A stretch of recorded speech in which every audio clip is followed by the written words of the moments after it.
Um, and oh, now I'm going to come over here to the other view. Uh, no, now I want to do shared document. Now I want to do shared document. So I'm explaining what I'm doing. So I'm in the Zoom app, and then I come over here, like in the other browser. I have like two browsers rolling. So here we go. Let's say no thanks. Okay, now do you see the document on your side? I do. Yeah, and are you in the document? Yes, you're in the document. Mm-hmm. I'm actually on the document on a separate computer so that I can easily have a view of what we're doing and then manipulate on the other computer. Oh, good, excellent. Okay, so so let's hear. You've got a better setting. I'm totally open. Oh, to I don't know about better. Tell me your setting. I just think in the spirit of brainstorming, yeah, I just wanted to say, this. Initially, when you presented this idea, being a big space nerd, it was very interesting to me. But I was a little skeptical at first. I gotta say, I guess it sounded kind of like forced and a little bit gimmicky, and But then I started doing more research, and I started realizing what you were saying, how much they had in common. But then I had questions about both of them, their character, and the kinds of things that are kind of brushed over in their biographies, but not really delved into. Right, sure. And I kind of came at this from a standpoint of being an educator and being curious about what the earliest influences in their lives were that got them to where they were. And I am totally interested in that stuff. I think you would be too. Yeah. So because we have this fascinating thing of this high achieving, just turned 15-year-old Neil, who's already been studying for his pilot's license for about a year. Right. And then of course we have, Orville, who's been missing his brother for decades now. Right. But the more I dug into their lives, the more I realized that this is a story that's beyond these two male characters. Oh yes, there's so many other And so I wanted the sister. Sister, and the mom. The mom was such a great inventor. Susan, right? She was. Yeah, Susan. Yeah. And then her dad was this wagon maker, and he taught his daughter everything. That dad was like a total feminist. Like the Wright brothers' grandfather taught his daughter everything so that she, and that was like 1830, This is just not typical to teach your daughter like, Yeah. And so we owe a debt of gratitude to that grandfather and to the mother. Right. We do. So that was what was trying to get me, that was what got me excited about this project, was really thinking that there could be a different take to this. The idea with the play is to try and rope in the story of the others, including Charlie Taylor, the guy who invented their motor. He designed their motor for them out of aluminum. There's an aluminum block, and they had a lathe. A metal lathe, right at the bicycle store. That was on the second floor, powered by a gasoline engine. They didn't have electricity. They didn't have electricity at home. They didn't have electricity at the bicycle store. And so I hope they opened up the window when they turned on, I hope you open up the windows. Like, you're the Wright brothers. Please don't die of carbon monoxide, Yeah. So there was that interesting angle. I love the fact people don't know that Neil Armstrong was taken to the Cleveland Air Show when he was 2 years old. So his dad took him to the Cleveland Air Show. The kid looked up. He goes, "Hey, that looks like fun," And then, so that was like, started things rolling in his head. It's like what I want to do with my life. The Cleveland Air Show. Yeah, that's what woke me up too. Again, as an educator, I'm always looking to see. You and I both know that a single engagement can change somebody's life profoundly, and that's part of why we do what we do. Because we have faith in the power of inspiration and the power of listening to somebody, and finding out what it is in their life that gives them this nurturing, creative support. Right. And so that's kind of the elements of the story that interest me the most. So then I was trying to imagine what kind of dialogue or what kind of meeting would give them reasons to share that sort of backstory before we even really delved into their roles as who they were. I thought maybe of a possibility of Orville being a reserved gentleman, he might even not reveal who he is. Right. Yes. And I think you had a little bit of that in your opening too. So I think we were kind of thinking alike. But and then I started thinking, he wouldn't have to be coy. he could just be, sharing the minimal amount of information, but showing genuine interest and making genuine connections to what young Neil was talking about. And then Neil, I think Orville might have gotten lonely. I mean, he lived with his sister until his sister got married. Yeah. Then he never talked to her again in his life. I mean, until she was dying. Well, that was so sad. Also, at this point, Orville's rather ill. Yeah, we should go into that fiction. You see, what I think is totally fascinating in this play, and one of the reasons I want to write it, would be that the play was written 2 days after the bombing of Hiroshima and Nagasaki. So the meeting, right? So Orville has this burden of seeing an airplane destroy a city. And so it's a burden on his mind.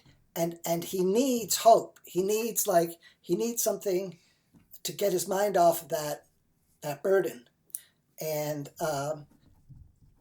not taking into the fact that this ended the war. I mean, there's lots of sides to the bombing of Hiroshima and Nagasaki. It was a horrendous event, and it shortened the war by 5 years. I mean, there might have been World War II until 1950.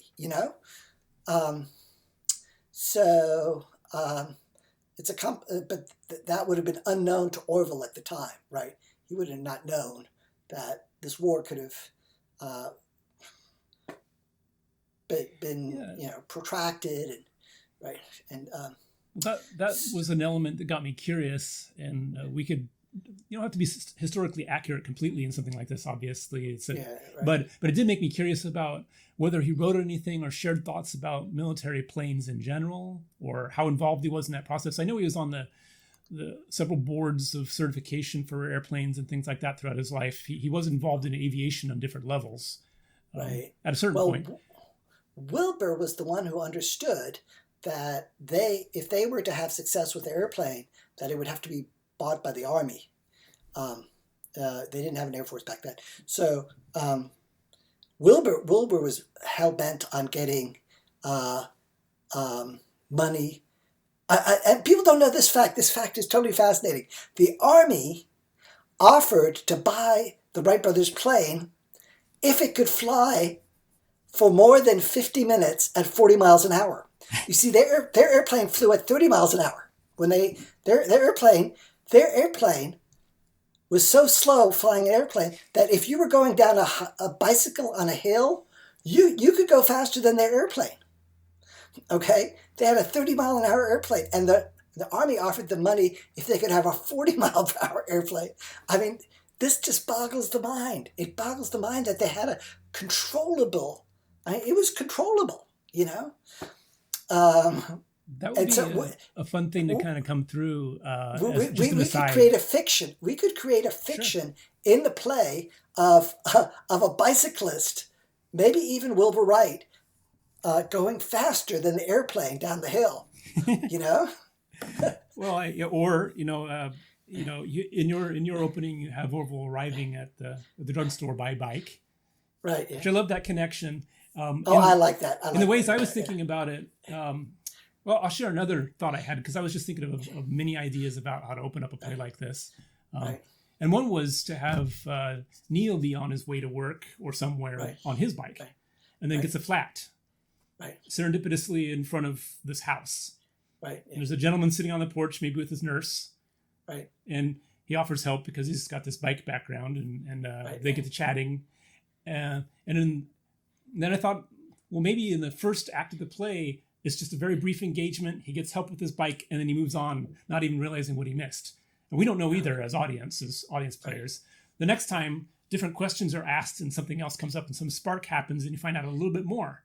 And then you do another loop of they meet, they talk a little more, engage, and all of a sudden now Neil asks a question that sparks something that is really clear. And each iteration they share a little bit more about each other, and Neil moves on. And you see there's a trust that develops. So there's a trust. Well, yeah, but you see different alternative versions of how that encounter could have gone, from the very short first one to something that stretches out. And I think that's just one idea I had. We don't have to go through that. I just wanted to get you to think of it. I was trying to think about the other possibility of, we're modeling right here brainstorming. Right. Yeah, that's right. Yeah. And so much of that that we have to work on for ourselves, because we have strong ideas, is listening and letting somebody else's words and ideas percolate and inspire. Right. Yeah.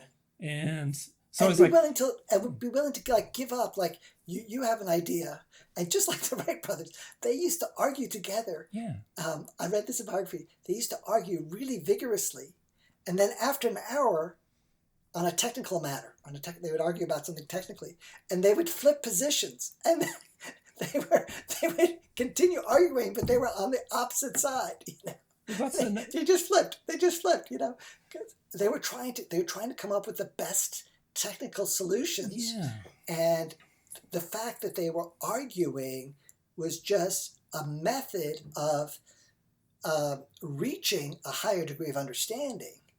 And they loved each other. So if they really loved each other as brothers. So if you looked at it from the outside, you think like these people are angry with each other, but they weren't. It was an intellectual debate, you know. Yeah. And one of the reasons I also like the drugstore is that it makes for a very nice dramatic set. So that if there was a high school that wanted to put on this play, they could just set up they could set up 2 tables, and that would be like the drugstore counter, right? And then the costume of somebody like from the 1930s in a drugstore, kind of like a drugstore kind of costume of what a teenager might wear in a drugstore, you know. And then the bicycle prop, you know, you could have an old Schwinn bicycle. I used to ride an old Schwinn bicycle, so. My family was not that wealthy. We couldn't really afford a 10-speed bike, so I rode a 1-speed bike, you know.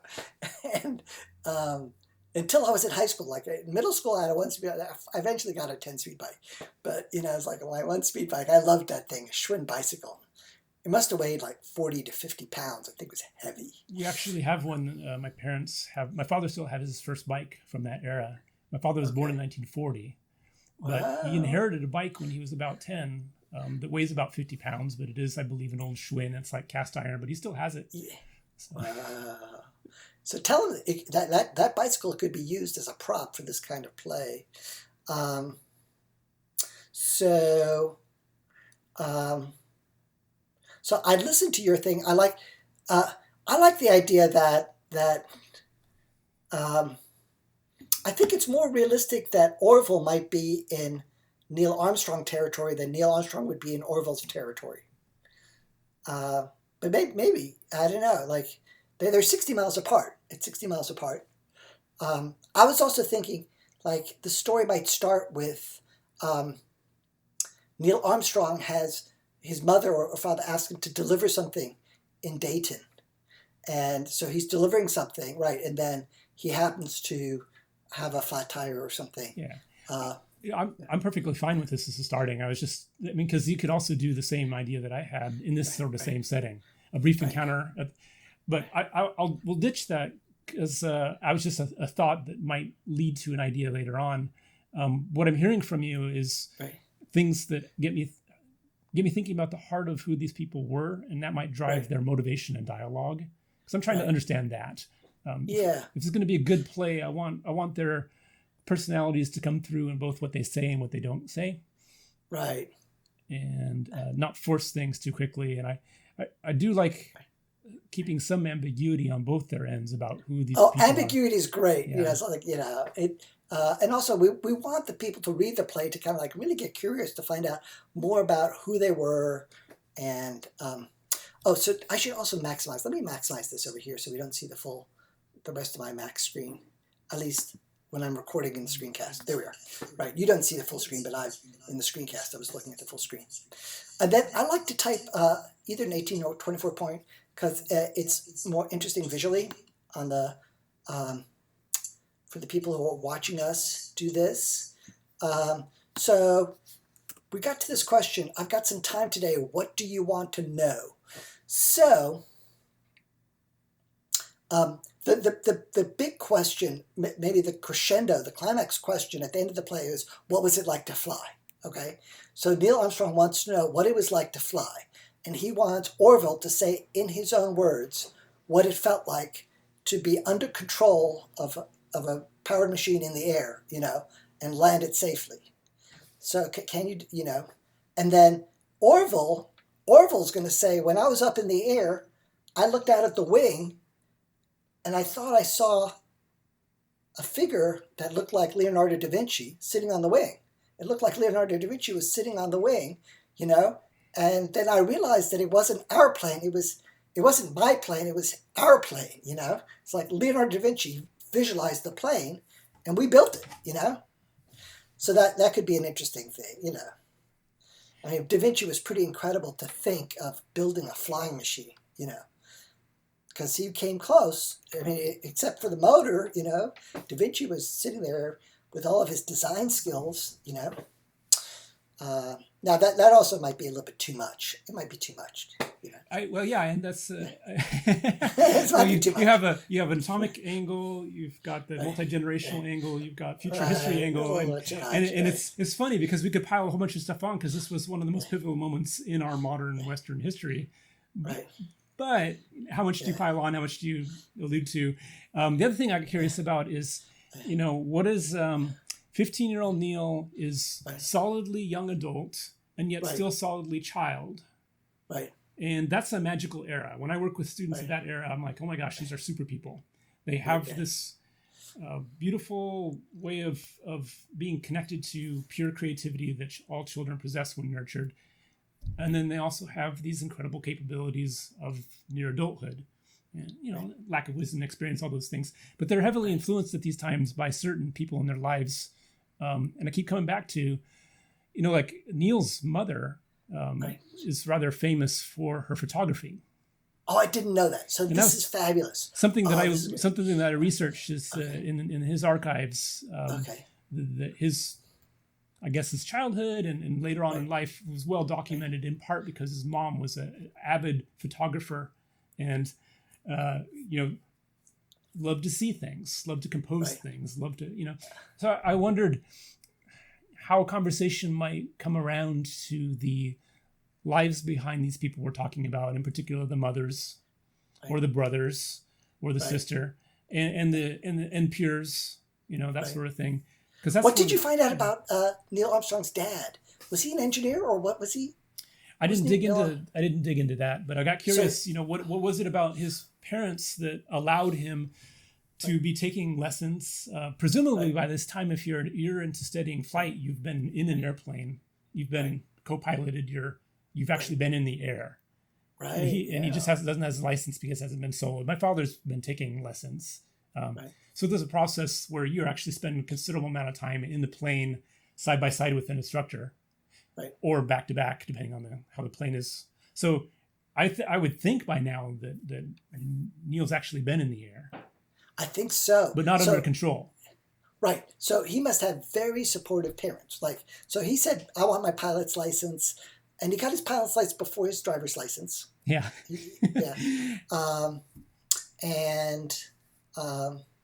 There was, with Wozniak's dad was an engineer. And I've read about Wozniak's background. There's a very funny line where Wozniak says in the 1960s, I want a computer in my house. And his dad says, you can't have that because the computer is the size of a house. So Wozniak said, that's fine. He says, it's quite fine. No, he says, a computer costs as much as a house. That's what Wozniak's dad said. So Wozniak says, that's totally fine. He goes, I'm going to live in an apartment. Which means he would do whatever he needed to have a computer at home. It was such a great line. Creatively changing the parameters of an achievable outcome. Yeah. Yeah. So I've got some time today. What do you want to know? I mean, the first thing is, so the first thing, which is kind of very open-ended, is like, what was your childhood like? What was your childhood like? So then you and I could do whatever we want for the answers there. And so he goes, he said, I came from a very close-knit family. Our family was very close-knit. Okay. And, how about this? I'm just going to throw it out there. It feels the whole question, what do you want to know? Feels like a whole call and response kind of thing. Okay. Yes, I do want to make this right. I do want. You're right. I want to have Neil Armstrong as a major part of the play. Yeah, and So I'm thinking in real conversations. right. Yes. There's a back and forth. Yeah. I have to apologize. I'm a real stickler for dialogue authenticity. Okay, great. In terms of, it's hard for me to suspend belief sometimes if a certain conversation is very like stilted and regimented. Oh God! Because true conversation like we're having right now is rather messy. Right. Great. The best plays that I've seen capture that sense of spontaneity and messiness and connections that really lead to questions. And it's hard for me to say. Well, here's a possible opening. I'm just going to throw it out there, and you'll have ideas too. Neil was so fond of space and of flying that he was also a model airplane enthusiast. Right. Orville had been gifted a plane or several planes over time, well before they went and built their own airplane. These little model airplanes, I found references to both a helicopter and a bat toy, like a flying bat toy. You're right. And there was a guy in France. It was rubber band based. So wind up toys.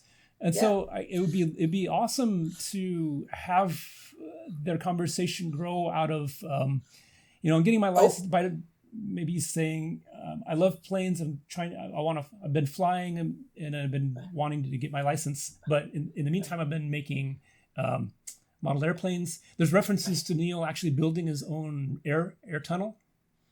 A wind tunnel. Wind tunnel, which of course the Wright brothers built also. Right, they had the first wind tunnel. So so it's like here's a model plane connection, wind tunnel making. We made the first wind tunnel or whatever it was.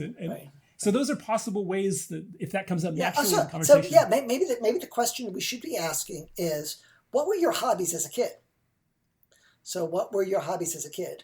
Yeah, that would be good because Orville could say a bit, and then Neil could say, well, I love to build things with my hands. I love to design it. I love to figure things out. Also, you could say I have a pride in what I make. So when I make something, I like to show it to somebody. So we talk about the pride. That's true of you, right? In the things that you make. Yeah, with me, I make something. I totally love show and tell. So I'm curious. I don't mean to interrupt you, but have you ever told somebody that you have a pride in what you make using those words? Yeah, I use those words. Okay. I use those words. I brought something to a maker fair last year, and I go up to this one dad. It was a game I invented. I said, the reason I invented the game, and the dad said, you don't need to explain it. He goes, I totally get it. And it was such a nice interruption. Like, he totally understood why I made something. And there were these kids, and they were running around. They're having... I invented something that's a cross between Frisbee and ping pong. Anyway, and this dad was like... It was so nice that he didn't need an explanation. Like, the intent was visible. And he was already thinking of... He, as a maker, was already thinking of making a much better version of what I'd done, and I was totally happy that he was going to take my thing and make it better, It's like, and call it his thing. I don't care if he calls it his thing, But it was a nice maker moment. It was a maker moment last year. Part of the reason I asked that is that I get so much of the joy of making and appreciation for those that make from you.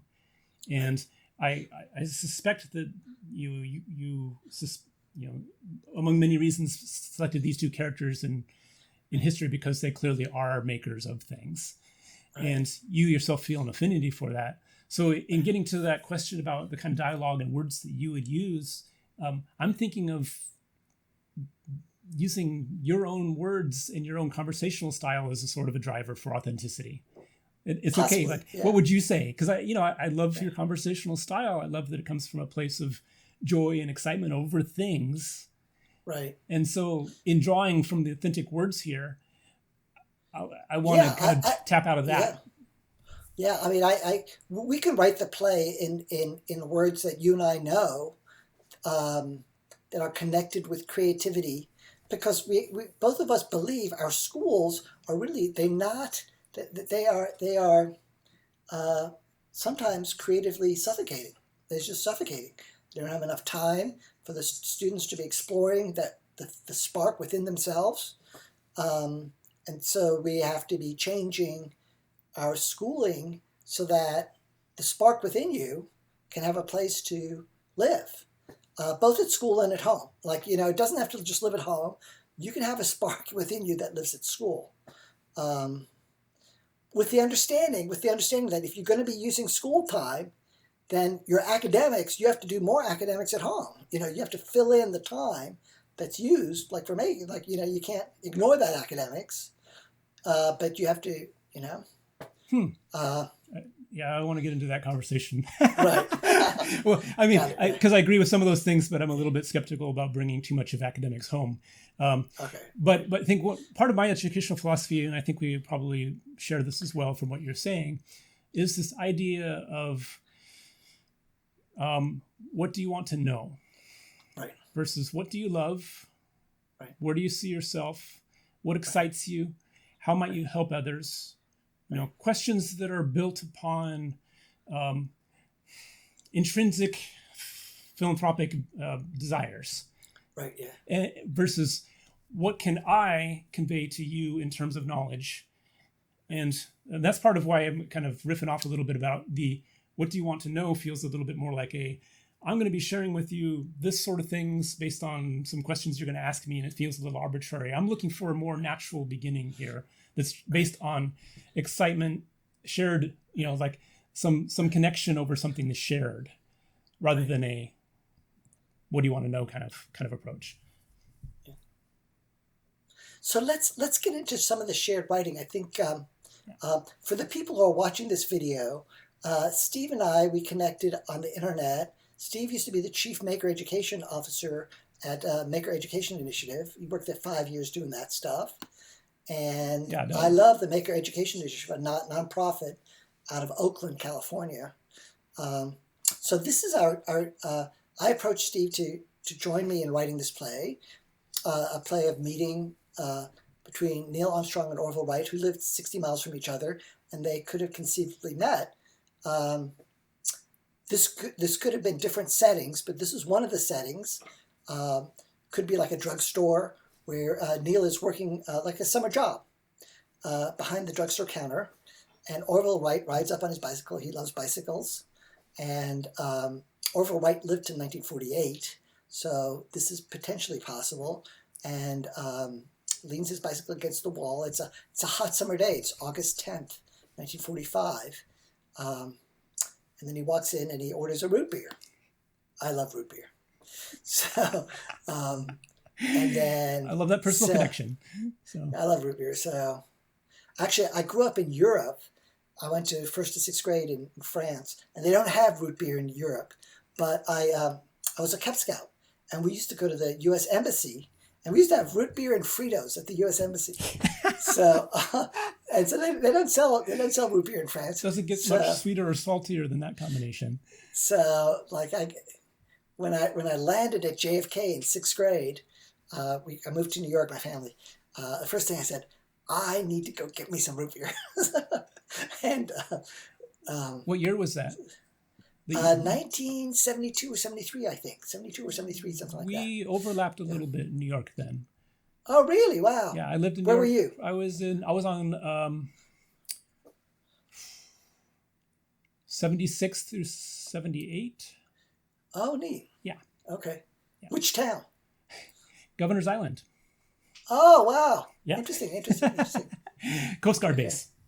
Oh, neat. Okay. Yeah. Wow. So, a very unique place to live in New York City at a very unique time. Right. So. So anyway, in the story here, Neil Armstrong is studying to get his pilot's license at the age of 15. He got his pilot's license before his driver's license, and so Orville's asking about that, and then Orville says, "I know a little bit about that, a little bit about planes," and then they have this conversation. So Steve and I are imagining this conversation, and we're going to also try and reveal the personalities of these historical figures who probably would have enjoyed having a talk. They probably would have enjoyed having this talk together. And we're going to try and bring this talk to life. So here in our play, NA is Neil Armstrong, OW's Orville Wright. So Neil is curious to know something about Orville's childhood. I've got some time. What do you want? What do you want to know? So Neil's going to say, can you tell me something about your childhood hobbies? Can you tell me something about your childhood hobbies? Can I flip that for a second here? Sure. Yes. Yeah. What do you want? How about we take this moment to have Orville immediately give some agency to Neil? Okay. Sure. Yeah. By saying. By turning this into a question and inquiry opportunity. Oh yes, yeah. So Neil's asked him a question, which is a way of honoring somebody by saying, right, yes. "Can you tell me something about those days?" And how about Orville says, "I got some time, but I'm curious about what got you into flying." So okay, yes. Let's start with Orville being like really shining the attention on this young person. This is so much better. This is so much better because, How can we get there? How can we get there in the writing? So I've got some time today. What do you want to know? I got some time today, but he could say literally, well, I've got some time, but I'm curious. Why? I've got some time. What do you want to know? What got you curious about flying? What do you like? Tell me a little bit more about why you're going into flying. And he could say, well, when I was 2, I saw, and then Okay, yeah. And so then, I've got some time today, but I'm curious. But I'm curious to know how you got interested in flying. So something like that. Yeah, you're right. Because you're right. It's the honor things. Like I'm interested in you. And then because that's what Neil is not expecting. Neil is not expecting that. Here's the guy in Red Airplane. He's interested in me, right? Exactly. But this is one of the greatest gifts an adult can give to any youth person is by immediately saying, "It's not really about me. It's about your connection, your curiosity. Let me honor that by making these connections." And then out of this, all these connections can come because Neil can say, "I saw an air show." And then I built my first model plane, and then Orville could be like, "Oh, my dad gave me, and it could be this excited, oh, they're sharing a love over these toys that that captured their imagination so much." Yes, that's the spark I'm looking for. Yeah. So you can say, "My dad, you know how you got it? The first time I saw an airplane was at the Cleveland Air Show, which my dad took me to. And then Orville says, "How old were you then? How old were you then?" And Neil Armstrong says, "I was 2." I was 2. Okay, and he said, "And you remember it? And you remember it, right?" And then Neil Armstrong says, "How can you not remember it? Yes. How can I love that. not remember it? Well, how can you not remember it?" It's true that an impactful thing can happen that early in your life. Absolutely. I do. When I was 2, I lived in Iceland. Really? And, wow. Part of the Coast Guard thing. But that was from age 2 to 4 were some of the most memorable times in my life because so much was unique and interesting about the environments. And so I do have genuine, powerful, life-changing memories from being a 2-year-old to 4-year-old because there was such a rich and interesting environment that I was allowed to explore. And so, and the supportive parents, and the supportive parents. and the kind of freedom that these back in the day, that these young adults and young children were actually enjoying a lot more autonomy and a lot more freedom than most children get now. Therefore, they're getting all these authentic and amazing memories that are life-changing. So So how could you not remember it? And then maybe and then Orville says, "What did you tell your dad? What did you tell your dad?" The officer says, "I want to fly a plane. I want to fly planes." And Orville's like, "You just knew." I get it, or something like that. Yeah. Or this is a time when Orville can share a little bit of that himself about, Okay. when I was X age, I don't know, like when I was Yes, young. right. Okay. So right. I get. This He is can say, "I right, get yeah. it." I want to have a connection moment, like a connection beat. Yeah, I get sure. it. Yes. Yes. Yeah. When I saw when my father gave me this toy plane, when my brother and I, we wanted to fly it, or we were fascinated, but we wanted to be on it, or something like that. Right. Yes. Yeah. So my my fascination with flying started when my dad gave me a little toy, a helicopter that was powered by a rubber band. Me and my brother, Will, he called him Will, but we'll put in Wilbur here. Me and my brother Will. I like Will because it keeps it a little bit Okay, big. yeah, me and my brother Will, yeah. Because we don't want to like be in your face like Orville and Wilbur. Yeah, right. Yeah, right. Me and my brother Will, we flew that around the house for hours. It broke several times, and we fixed it. We fixed it and we made it better. And made it better. And then we made our own. Oh, and made it better. Oh, because they did. They would have to. This is a fragile craft, right? And they had to like be making their own models. And now Neil's like excited. He jumps in at some point because you and I are excited people. We have no problems talking. We're a little bit extroverted. Here's an introverted, reserved person, but now he's got this connection to Orville, and even though he's excited to hear the story, I'm just imagining his point, and so he leaps in and interrupts. So maybe we could have an interrupted dialogue here, and says, "I started making model planes, or I have a model plane, or he wants to celebrate this connection." And so absolutely. So here we go. Did you want to do some of the typing? Is your computer nearby? Go ahead. I'm very happy to have you do it. Yeah, I'm a fast type. It's all good. It's the brainstorming that I want people to see. Yeah. By the way, isn't this fascinating that if we wrote a play, we could distribute the play as Creative Commons, and we could sell the videos as a separate product. Like you get the play for free. You want to see the play being written, right? And then that becomes a separate creative product, right? Well, so some people might want to buy it like for $3. Like you say, you want the video of how the play was written, and for the real geeks out there to go, that's a pretty interesting play. I wonder how it was written, And then the idea is that $3 is not a lot of money, but if 10,000 people think it's interesting, 10,000, like 10,000 times 3. It's a matter of math. I'll leave that up to you. You're behind the scenes on the production here. I'm just brainstorming. Okay. You're coming along for the ride. Okay. Well, yeah. So we flew that around the house for a few hours. And then, how about it broke all the time, and we always fixed it. We made it better, and then we made our own, something like that. Okay. It broke sometime. We fixed it, made it better, and then we decided. And then we decided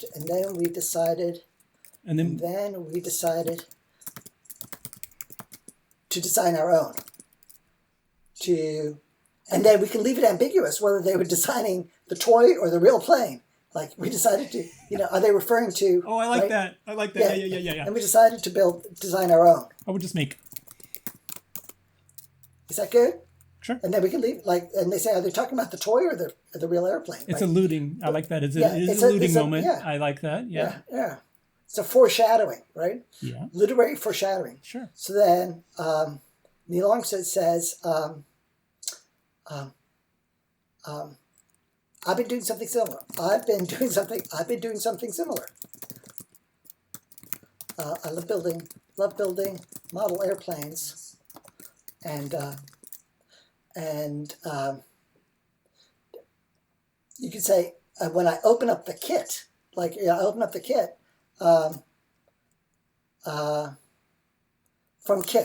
from kits, and I invariably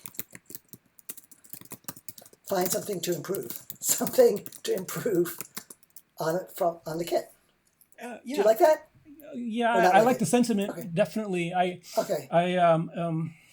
Go Okay. and keep it. Let's How say about I've been this? doing something similar. How about this? What do you want? Let's keep some parallel possibilities for these dialogue Okay, moments. yeah. And then, because I find that if you're writing in a linear fashion like this, Right. we could get stuck on certain points of dialogue. Right. But I think the point is really kind of fleshing out the conversational direction. And then Okay. you go back in time and fill out more authentic dialogue and whatever. Okay. But Oh, I don't right. yeah. So I love building model airplanes. So we just say it like that. Boom. Oh, well, I mean, I think this is a moment to say that it's beyond that. Like, right. So Okay. yeah, I love building model airplanes. I love making my own too. I even built my own wind tunnel. Okay. I even built my own wind tunnel. And at this point, Orville gets really excited because this was really pivotal in his moment with At his my brother. house. At my house. Like he's like, and so he's like, At my house. Was it in the garage or in basement of the house? What do you think? Basement. I love basement. Because all my making in my life has been in the basement. sure. In my basement. I told a friend of mine, if I design my own house, it's only going to have a basement. The whole house is just going to be like there is no other part of the house. It's just a basement. And maybe this is a point where he's starting to get excited because this is connection building. Right. He's feeding off of Orville right now, who's like sitting up going, there's more to this young gentleman than I even knew. Because he's gone beyond making kits into the point of actual testing. Right, yes. This foreshadows So Orville, yeah. I want to like put in a line of testing here mentality because I think an important aspect of Neil's personality was that he was a civilian test pilot, extremely brave, but also extremely curious about how something worked and wanting to like have a framework for testing something. Right. That's yeah. part of his engineering mind. Orville's like wind tunnel. Say wind tunnel. yeah. He's stoked to hear this. He's Wind stoked. tunnel. For what purpose? You say for what purpose? Yeah. For what purpose? Yeah. And then Neil Armstrong to test different wing designs. Oh, I love it. Right. Yeah. And for their for the lift. I mean, that's one. Well, of the, yeah, and you could leave it. Or just You could say different wing designs for just plain lift. I want to kind of keep an abbreviated conversation fast here. They're getting excited, so they're not maybe to test different types and also to test control surfaces. Oh, and to test control surfaces. I like that because I want to bring up control surfaces because the first Wright Flyer was a warped wing. Right, yes. A very different form of flying than the conventional airplanes that Neil would be used to, which is, surfaces and flaps. Right, okay, yeah. And test control surfaces. So Orville might say, did you try any radical designs? Yeah, we could say like, or I want him to be like, I want him to be kind of like all into this moment. Okay. I'm just going to throw this out there, but I think I like the idea of Neil's excitement, youthful excitement over this, rekindling the youth that's still within Orville. That's right. Yeah. And so I'm trying to think of dialogue that would clearly show that as you get older, you get more nostalgic to certain times, and maybe Orville's. I imagine he had his life was not easy, and he probably had some cynicism, and maybe his illness was making him, less energetic and all these things. But here he is finding kindred spirit here. I'm looking for lines that share this kindred spirit and connection and curiosity. So I'm looking for a line that shows that he's like, yes, we had to design control surfaces too, and our thinking at the time was the whole wing, or we came up with the whole wing or something. We don't have to get to there right now, but it could be some connection to that. We could say, Orville could say, did you stay up? Did you stay up way past midnight? Did you stay up way past midnight trying different designs? And then Neil said, "How did you know?" Yeah, something like that. Like like a real did you stay up? Did you stay way past midnight trying out different designs? And then how about different ideas? Yes. how did you know? How did you know? And they know because it was the passion. Like you can't go to sleep. You know, if you're in the zone, you can't go to sleep. You know, you're in the zone. You could say, Orville could say something along the lines of, we'd get so into it, breakfast would come. Surprise, we'd be surprised by breakfast. Something like that. Like okay, like, so with me and Will, we'd test wing designs until the rooster crowed. Now, that's too much of a cliche? Until we were surprised by breakfast, or you know, until we were surprised by the smells of breakfast cooking. Something like that. Yeah. That sounds good. Well, I like that also because it also you always want to have like the smells or something. You know, the sight. I like that because you and I both know that strangely smells are among the most powerful memories. Yeah. It really is. I mean, there are certain things that really and so you could see you're planting the seed of the idea that Orville here is being taken back, and now he's mentioning a smell of something. Breakfast also implies family, also implies parents, and so we're going to get to the dialogue that talks about parents and family supporting and like. So next. Neil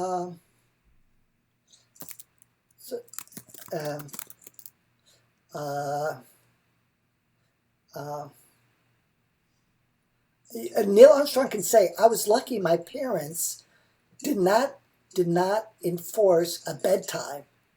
I was lucky my parents did not enforce a bedtime when I was inventing." Something like that. Yeah. I was lucky my parents did not enforce a bedtime when I was inventing things. Inventing or designing things. I like inventing. You've used the word design a lot, so we're just. I also like trying to think of a sloppier, shorter word, less formal sounding, like playing, tinkering, making, messing around. They're tinkering things. Yes, you're right. Yes, yeah, that is too formal a word. You're absolutely right. I want to honor an excited. I want to capture the excited cadence of a 14 or 15-year-old who's unexpectedly making this connection with somebody much older than him in a way that he didn't see his day coming. Like he's like. I'm imagining this play as one of. Well, you know, Rosencrantz and Guildenstern are dead. I don't know that play, but it's very famous play right now. Oh, okay, great. So, well, that's one of the very famous, I think it's Tom Stoppard. Right, okay. But the play is famous for its rapid fire, but very authentic, very eloquent, but funny and rapid dialogue. Okay. And so I want to capture in a play the kind of dialogue that it could be rewritten for this or adapted, but that captures that excited jumble of back and forth that is kind of messy, a little bit cut off. There was a film called My Dinner with Andre. Sure. Yeah, like that. It was the whole film was one conversation. Or Waiting for Godot, conversations that are authentically messy. Right, yeah. And we can mess it up later on. It actually reminds me of my college years where, you sit there and you're having dinner with somebody, one of your classmates or something, and then you just notice that the whole cafeteria is empty, and then you're still there talking. Yeah, this would be that kind of conversation, and so I want to. Yeah. So I'm okay with having placeholder dialogue for the flow of where we want the conversation to go. Okay. And then we can always go back and edit and for authenticity, interruptions, excitements. In a play, it'd be like Orville, nods or stands up in excitement, or can't wait to get a word in, or those kind of directions can come later. So I guess what I'm saying is you're really good at keeping this going. I don't want to impede that with details of the actual last dialogue. This is a first draft. Right. It's collaborative. Right, yes. So Right. don't let me get in your way is what I'm trying to say. Okay. So let's say I was looking my parents down for when I was inventing or tinkering with things. So this is about the parenting. Both of them had success in their life because of the successful parenting. It's like, yes, my father wasn't around too much. Or my father was, he was a bishop, and so he was always on the road. Right. I loved it when he was around. My mother was the one who really supported us. Or I don't know what line to say to bring that in without bringing it into full force. But I want to. You could say I was looking. My mom was always encouraging her children to build things. Us. Us. More personal. Us to build things. But yeah, and let's have him interject, if you don't mind, a connection beat moment, like a yes or a yeah, or something like that. Yeah. I'm wanting to have this excites. Right. This phrase. I was lucky my parents did not enforce a bedtime. Has woken up an idea in Orville's mind that he has a lot to owe to his brother, his mother, his father, his sister. Yeah. You could say my parents were also so supportive. Say my parents were also so supportive. Is that something like that? Sure. Say that? Like I said, and not, again, not final dialogue. My parents were also very supportive. My mom always encouraged us. My mom always encouraged us to build things, whether that be physical inventions or even cooking or sewing, whether that be physical inventions or cooking or sewing, anything to do with working with your hands. So Neil's like, my mom's always got a camera in her hands. Oh, okay. And then, so this is fabulous. My mom always has a camera in her hands. Okay, and exclamation point. He's stoked about this. They're talking about moms. Right. And he says, and if you don't mind, put the in the beginning. Sure. Yeah. My mom. I really want this. Sure. Yeah. Yeah. No, this is a yeah. Not a yeah. Do you think they had a darkroom at home? I think they might, like the Armstrongs, because if you're serious about photography, you wouldn't take your photos down to the drugstore. You do them at home. I think if they didn't, I think it's a nice fiction to show how dedicated to photography she was. Or she had a camera at home in her hands. Go ahead. She would develop her photos on the same day she took them. How about this? She would. What? Yep. Rather than just say that. Right. Back to the smell connection. Yeah. Sometimes the house smelled as much like a darkroom as it did a kitchen. Okay. Yeah. At our house. Sometimes our house smelled as much as a dark room as it did a kitchen.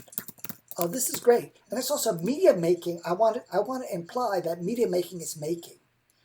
Okay, so we're not actually saying it, but media making is making. Because it is, as is making people's lives better, as is inspiring, as is this sort of format. Yeah, we're on board there. Yeah. Oh, this is nice. Yeah. Do we know anything about Armstrong's siblings? No, I couldn't. Because he was the oldest, is what I know, right? Oldest of three? I've read quite a lot about the Wright brothers, and I've read a little about Armstrong. Do you know what I'm totally fascinated with is Armstrong became a college professor after at the University of Cincinnati after he landed on the moon. So I would love to interview some of his students. I want to hear what he was like as a professor. Yeah. Here's another thing to interject. Just in terms of facts. Yeah. Neil took his first airplane ride when he was 6. Okay. He went up in the plane. He went up in the plane. He actually got a ride. You got it right. So he has the 2-year-old thing. We can go back and add that later on, a line about that. Right. I didn't get to fly till I was 6, which is similar to me because I saw when I was a young child, making a connection here. Around 2, I saw violins being played, and I was absolutely captivated. Right. And it wasn't until I was about 6 that I actually asked my parents for a violin. And it wasn't until I was actually about 8 years old that I actually got one. But each of those was a moment towards playing the violin. And so here's Neil, like, seizes a 2, rides his 6, makes planes in between, gets his license at 14, 15, 16, like that era. There's a build up here. Yeah. And but also Neil had 3. He was the eldest of 3 children, so he had 2 siblings. I don't know who they were, but I'm curious about what kind of things those. We could leave some room for the siblings being mentioned because it's important that the brothers were together in that connection. And I can't imagine that Neil wasn't in some way supported and inspired by his siblings as well as his parents.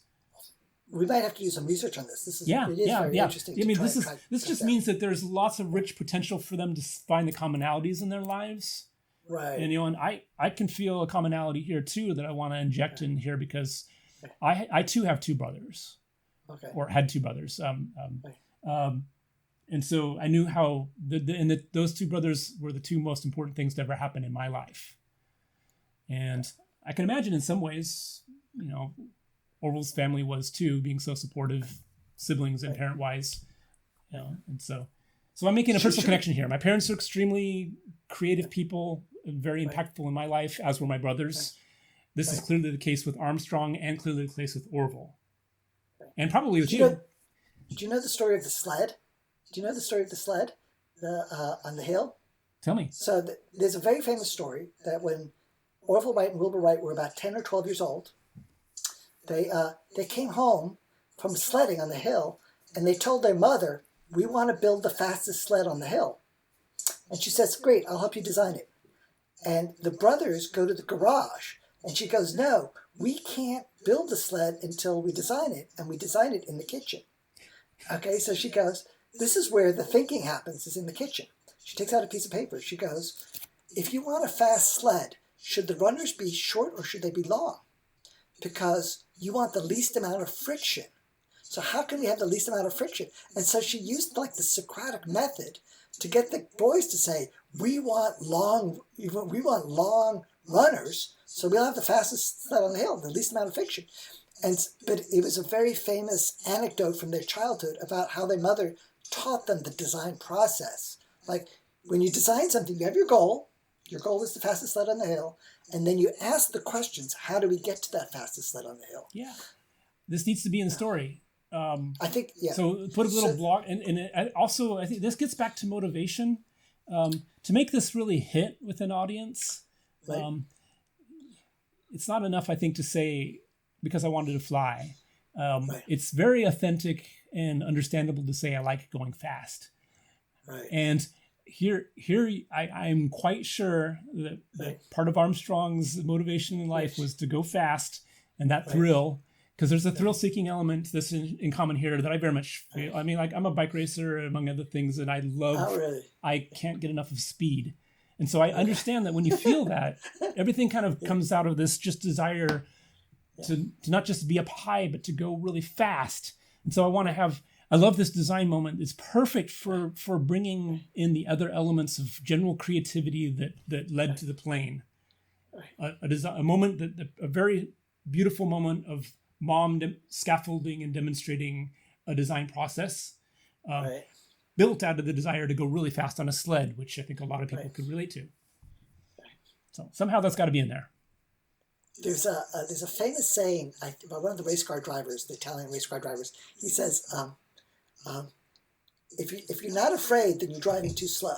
Like, if you're on the racetrack and if you're not afraid, then you're driving too slowly. Yeah, and there's also a truth in bike racing, especially mountain biking, where if you're not going fast enough, you're not being stable enough, or the terrain. It's like going over speed bumps in a car. Right. Yeah. You go really fast, that speed bump barely hits you. But if you go really slow, it hits you much. So there's certain times where you just got to bomb through terrain without having your hands on the brakes out of pure faith. Right. Yeah. And I think that's that desire for speed that I'm tapping into personally here. Right. So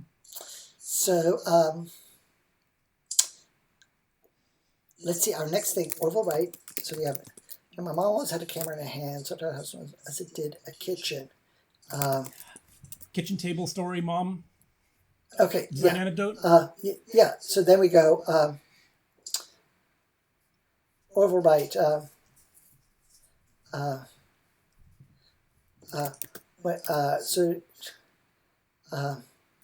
My mom. one of the important moments in my life happened at a kitchen table. With my mom. Happened at a kitchen table. With my mom. With Because my Neil mom just and said brother. his mom. We're making the With my mom and brother. Me and Will wanted to build the fastest sled on the hill. We asked Mom for help. And as we walked to the garage, she told us the garage is the wrong place to go. The garage is the wrong place to go. If you want to design a sled, the fastest sled on the hill,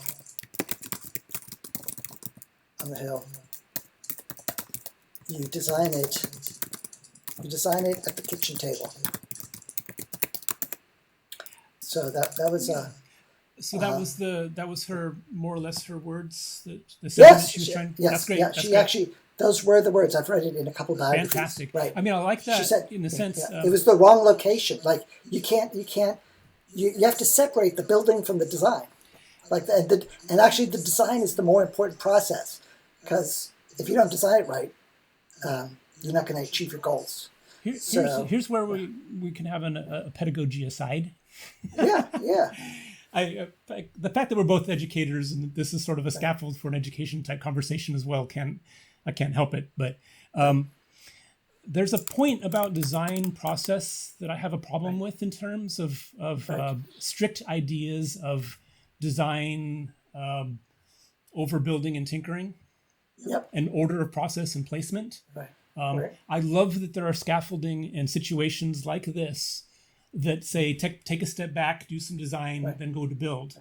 But I also want to honor that so much of these creations happened by just diving in. No design as you build, and there's a beauty to that as well. So I think there's opportunities to highlight that form of creativity in here too, because what I don't want to imply through this play is that there is a set and better way of designing in a rote fashion, only in a kitchen or only in a placement, because too often, and I'm sorry, you got me on a soapbox here. No, this is very interesting. We're gonna, in the play, Neil Armstrong is gonna say,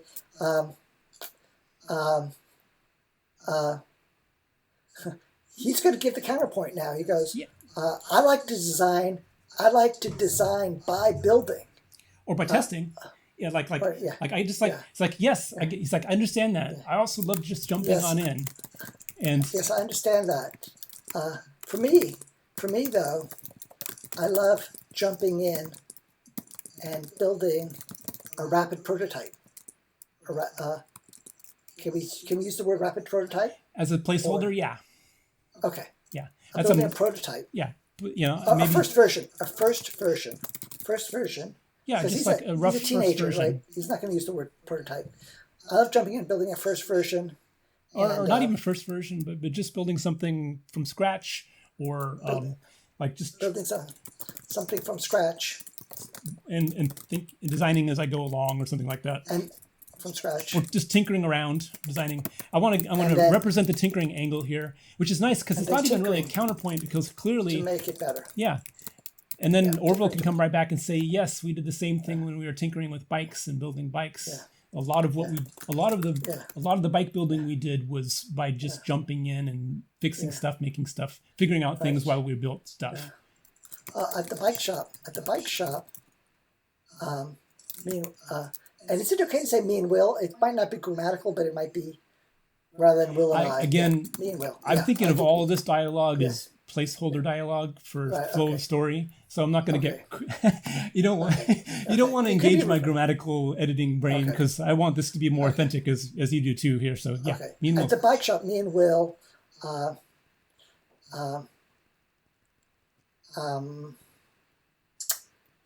actually designed our own bike.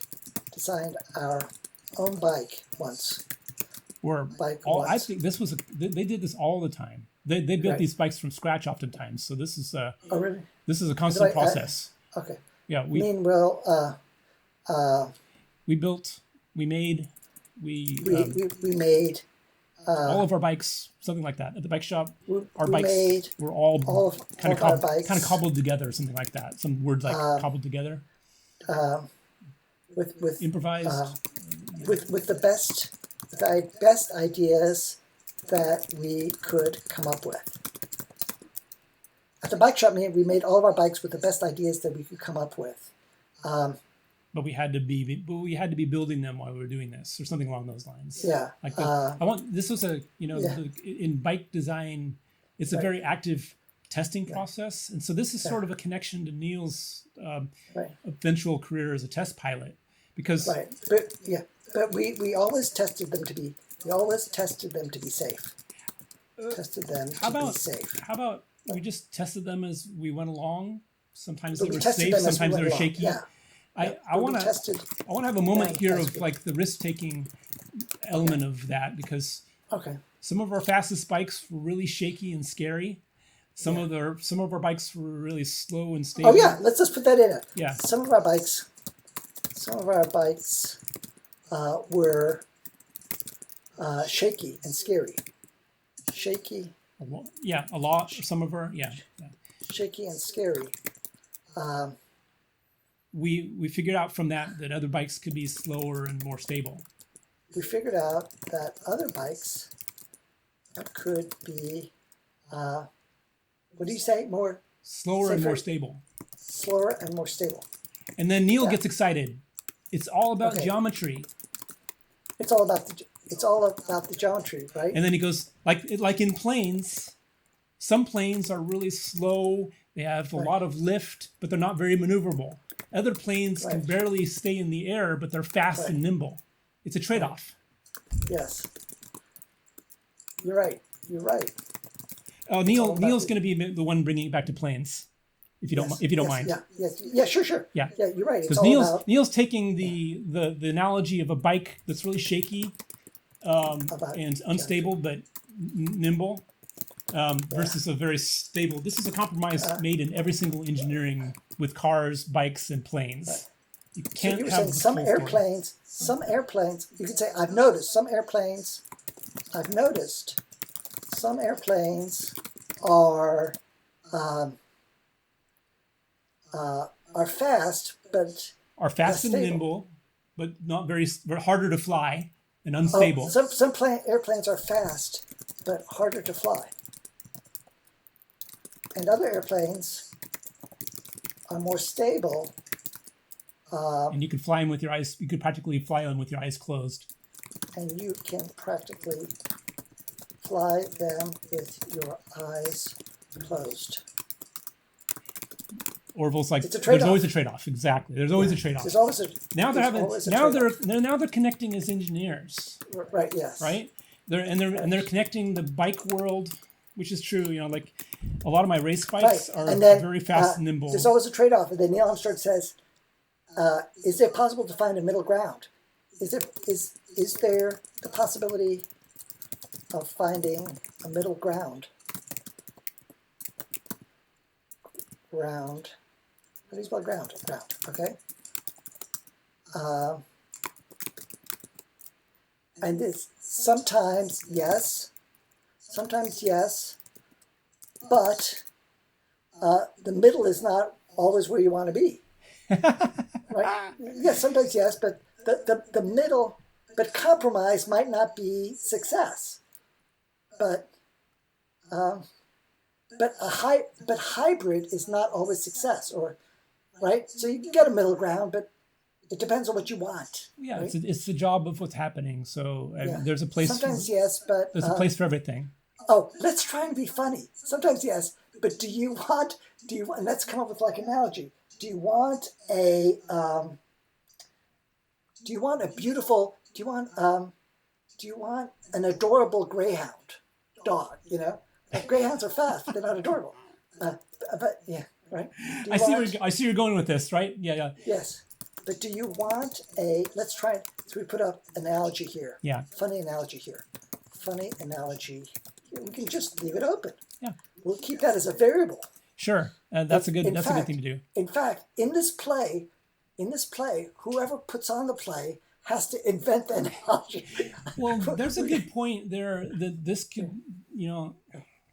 not to get on another soapbox. Yeah.